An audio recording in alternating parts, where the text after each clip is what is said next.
Alright. 5 things we have learned from last night's game. Number 5.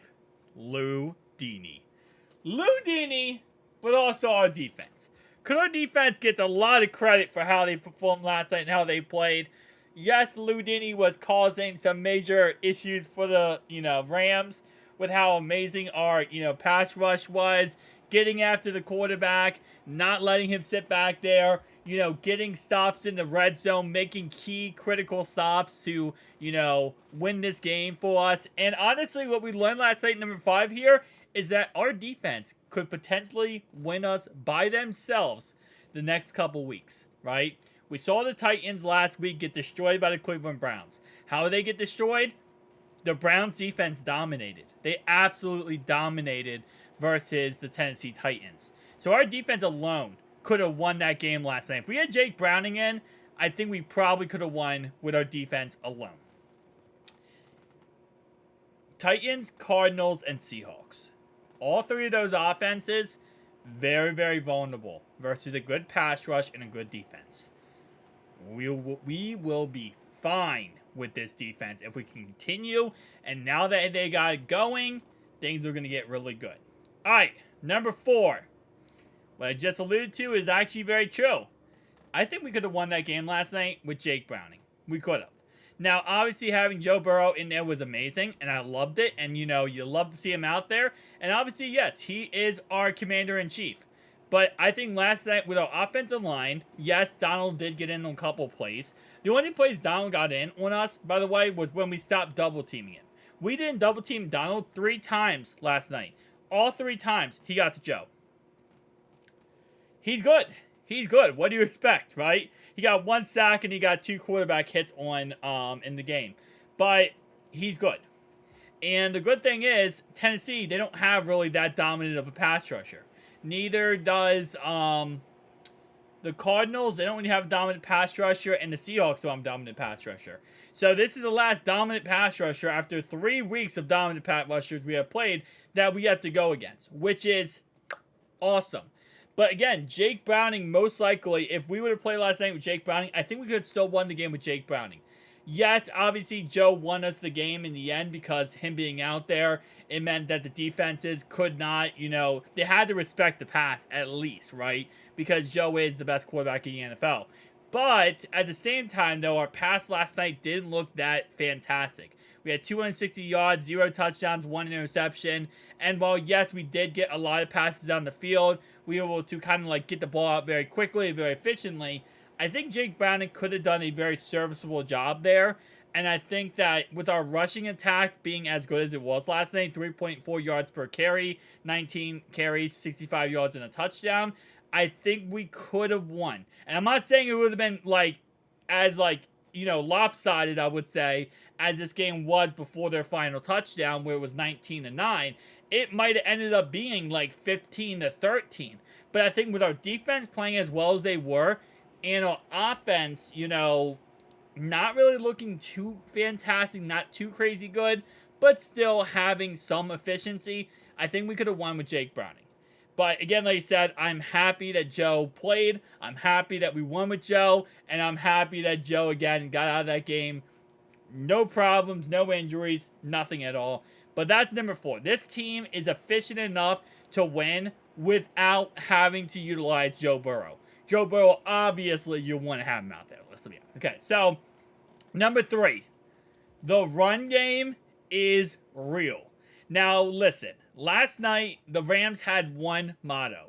Stack the box, stop the run, and make Joe Burrow beat you, right? Because, let's be honest, Joe's hurt.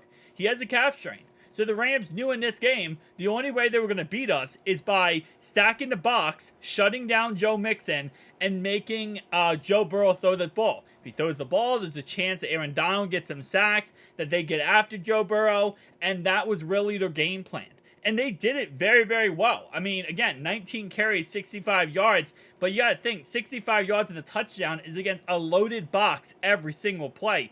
3.4 yards per carry. And we still were able to efficiently get down the field with the football and play very, very good football. So, you're not going to see that every single week, right? And again, not every single team is going to have the, firepower here to be able to do that. Neither will the Cardinals, Titans, or Seahawks the next 3 weeks.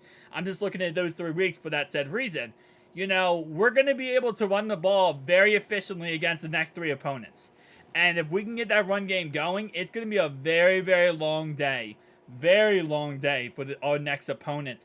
And we might not see much passing yards at all for the next 3 opponents for Joe Burrow, because we might be able to run the ball that efficiently. So, the run game really showed me last night.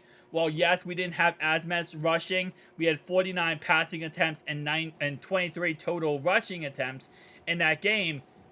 It showed me the one thing is that we look okay, we look good, and I think we can get going. You can really base stuff off of this, right? Number 2, yes, the receivers didn't look that crazy amazing, right? At the end of the day, Jamar Chase looked amazing. Jamar Chase had a day, 141 yards, absolutely went off.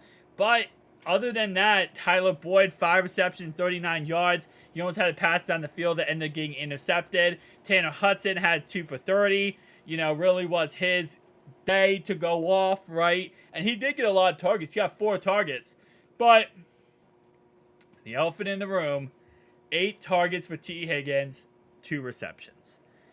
Listen, everyone has a bad game, right? Everyone does.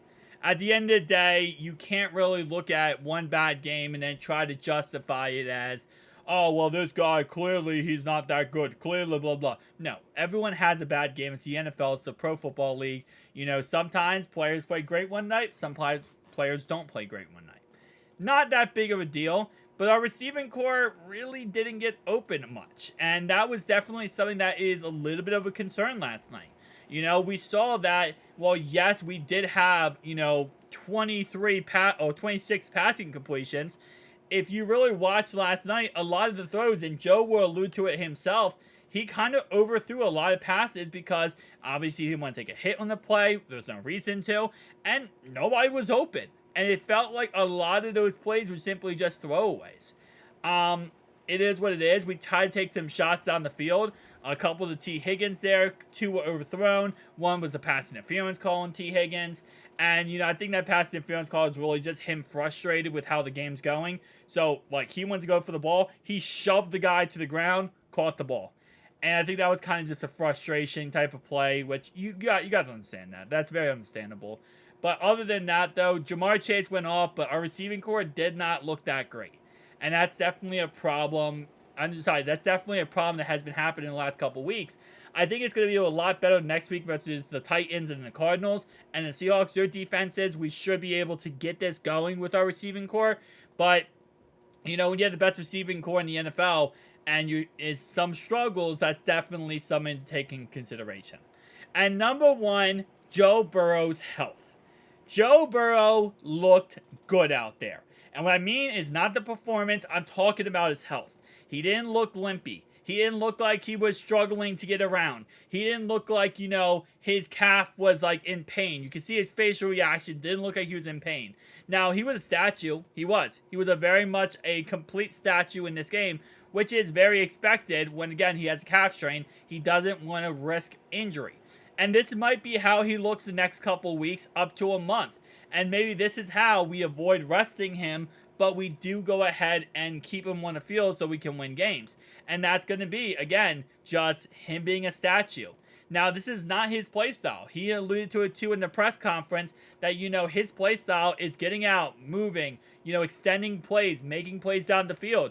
But especially with this kind of short game stretch that I want to say is easy, because no game in the NFL is ever easy. Whenever you play your opponent, you have to treat them like they're the best team in the league. So that's the only way you can win every single game is by treating every single opponent like they're the best team out there. But I will say one thing is that, we did see, he was able to move the ball somewhat. He wasn't able to move that much, but at the same time, he was efficient. And it's going to be interesting, right? Because I'm not really looking toward these next few games when it comes to him being a statue, but when he plays the 49ers, Nick Bosa is going to be going crazy. They also have a couple guys on that defense that's crazy when it comes to the blitz packages. And then we play the Ravens. Oh, no, wait, no. No, we play them, and then we play 2 other opponents, then we play the Ravens. So again, like I said, it's going to be tough, but you know what? Hopefully, as he says, every game, he's getting better and better, and he's feeling better and better throughout every single day.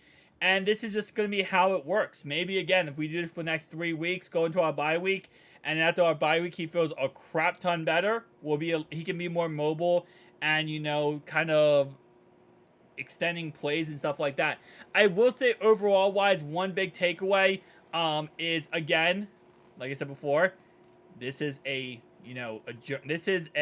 marathon, not a sprint, right? We got to be healthy for the postseason. We got to be healthy for the playoffs. And so far, everyone in this team looks like everything is perfect. And that's the biggest takeaway tonight, after last night, is that this team is ready to go win. Thank you guys for watching. I'll see you guys next one. Peace.